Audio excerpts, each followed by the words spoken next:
మీలో ఎంతమందికి మతిమరుపు ఉంది? మీరు నాలాగే చిన్న చిన్న విషయాల్ని మర్చిపోతూ ఉంటారా? హాయ్, హలో, నమస్తే, వెల్కమ్ టు అమ్మాయి కబుర్లు. నేను మీ లాస్య. మరింకెందుకు ఆలస్యం, కబుర్లు మొదలు పెట్టేద్దామా? నా చిన్నప్పుడు నాకు మతిమరుపు భలే భలే మగాడువాయి సినిమాలో నాని కన్నా ఎక్కువ ఉండేది. మరి ఎగ్జామ్స్ లో నీకు అంత మంచి మార్కులు ఎలా వస్తాయి అంటే నాకు తెలీదు. ఇది వేరే రకమైన మతిమరుపు, మామూలు పనుల్లో మతిమరుపు ఇది. నా మతిమరుపు రేంజ్ మీకు అర్థం కావాలంటే మీకు కొన్ని ఉదాహరణలు చెప్తాను.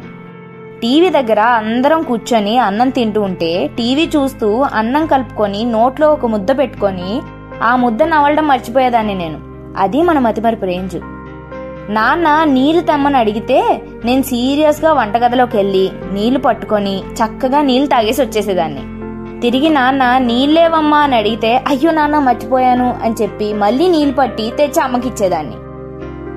ఎప్పుడైనా అమ్మ పొయ్యి మీద పాలు పెట్టి పొంగిపోకుండా చూడు, పొంగితే స్టవ్ కట్టేయి అని చెప్తే అది మర్చిపోవడమే కాక పాలు పొంగిపోయి మాడిపోయి స్మెల్ వచ్చే వరకు నాకు తెలిసేది కాదు.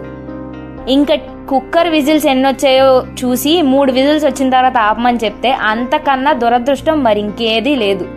ఎందుకంటే నేను 10 విజిల్లు వచ్చే తర్వాత ఆపేదాన్ని.